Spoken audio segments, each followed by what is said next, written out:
Bonjour, bienvenue dans l'atelier librairie, le livre voyageur animé par Fabienne Roch et Bruno Lalonde. Plus tard, je vais faire la vidéo sur Anatole France. Faites quelques recherches rapides. On dit sur la fiche Wikipédia qu'il a été un bibliophile et un collectionneur d'antiquités. Euh, je veux bien, mais semble-t-il, les informations que je suis allé chercher sont contradictoires. Il- on a fait une recension de sa bibliothèque et quelques années après son décès, quelques-uns de ses livres ont été mis en vente. Un libraire parisien en ayant été en fait le catalogue, voilà. Et voilà. Aujourd'hui, je voudrais vous faire part d'une expérience, une sorte d'idée qui m'est venue à partir d'une expérience faite il y a déjà un bon moment. Alors, vous savez, j'ai fondé avec Georges Raby et Yvon Boucher une revue qui s'appelle toujours d'ailleurs, mais elle paraît un rythme. Ça fait 3 ans déjà. Attendez, ça fait 4 ans la dernière parution. C'est un livre-revue, en fait, ce qu'on appelle un livre-revue, avec un dos, c'est pas broché. Ça a le format d'un livre. Alors, c'est un livre-revue, une revue donc. Et nous avions invité, lors du premier numéro, qui était en fait la ligne directrice des autres numéros à suivre, la levée de l'autocensure. Et j'ai rencontré pas mal d'écrivains à cette époque-là. J'en rencontre sans arrêt des écrivains, mais dans le cadre de ce projet-là. Et je les invitais à aller le plus loin possible dans la liberté d'expression, en leur disant que le verrou de l'autocensure, eh bien, il fallait le faire sauter. Je les invitais à écrire des choses qu'ils n'auraient pas osé écrire en temps normal. Je les invitais également à observer ce mécanisme-là de l'autocensure. Eh bien, je peux vous dire que les réactions, mais je vous parle de ça il y a une quinzaine d'années, eh bien, elles étaient diverses, mais presque toutes unanimes. On ne pouvait pas se libérer de l'autocensure. Alors, et pour moi, intuitivement, je faisais le lien entre la censure et l'autocensure.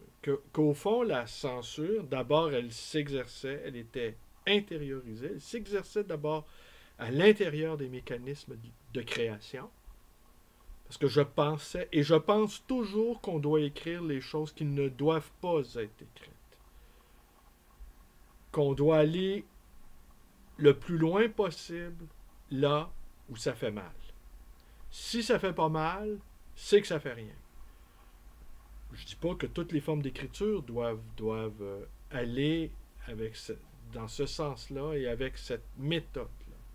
Mais c'était l'objectif que nous nous étions fixés à l'époque.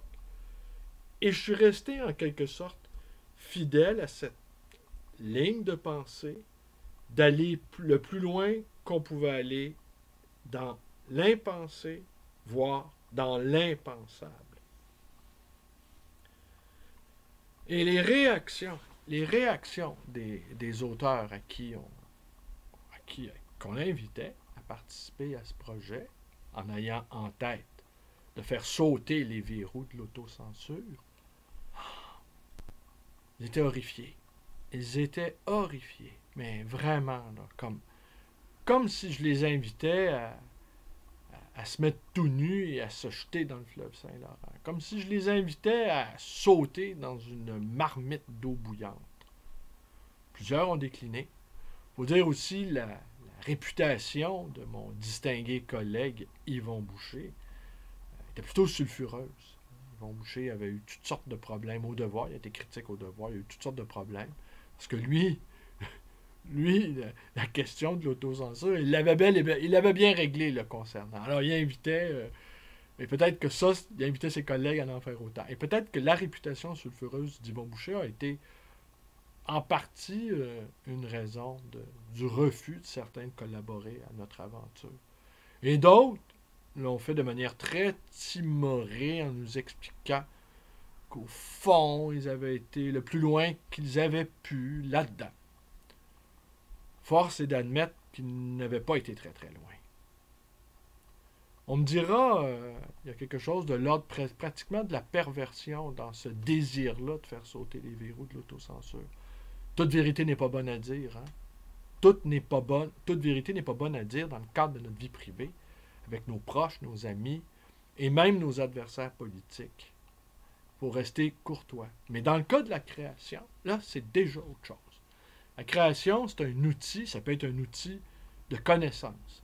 Et cet outil de connaissance, ça peut être une sorte de...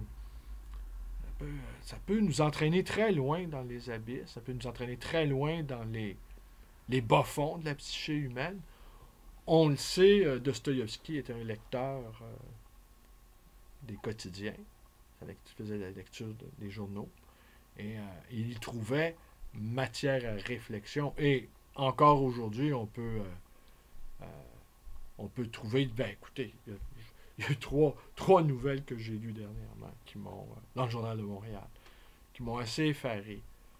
Un type qui a tué, dernièrement, au Québec, qui a tué son père, sa belle-mère, et je pense que c'est sa tante.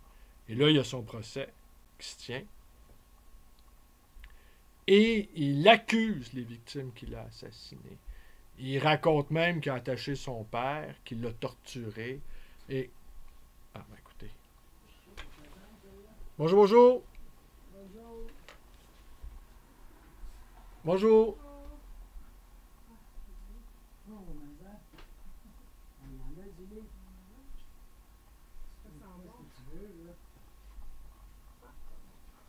Est-ce que je peux vous aider? Plutôt des romans policiers. Sont là les romans policiers. Ouais, c'est classé par lettre alphabétique. Merci.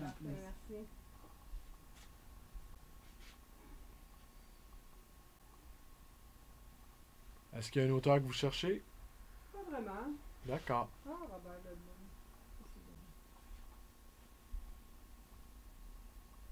J'ai découvert dernièrement, comment ça s'appelle? Le nom m'est passé. Ah. Michel. Un Québécois, un Oui, Français? un Québécois. Mais il vit à New York. Il vit à New York. Oui. Est-ce que il s'est édité à compte d'auteur? Marc Lévy. Marc Lévy. Oui. C'est pas un Québécois. C'est pas un Québécois, ça? Arrêtez donc. C'est un Français. C'est vrai? Ouais. J'ai mal lu, mais... Ah oui? Ouais, Marc Lévy, c'est un Français. Ah ben, Colin. Ouais. En tout cas, je l'adore. On va regarder ça, voir. Vous en avez, hein? On va regarder ça. Ah, c'est tout... non. C'est placé par alphabétique, mais ça pourrait ne pas être dans les romans policiers. OK. C'est ça l'affaire.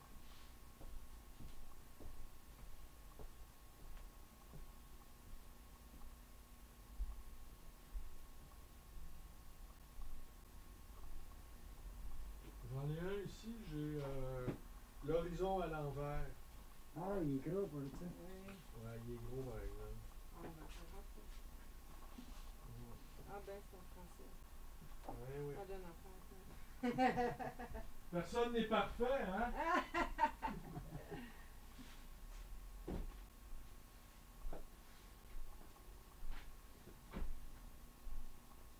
Je vais voir si j'en ai d'autres, hein? Je pourrais en avoir d'autres.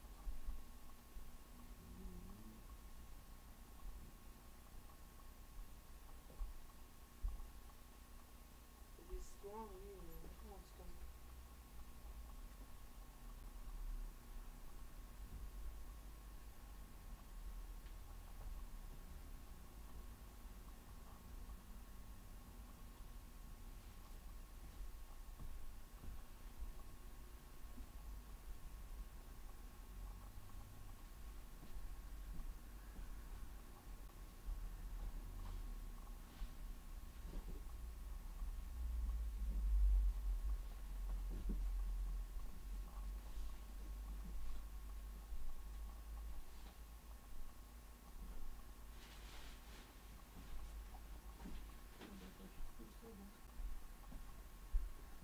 ça que j'avais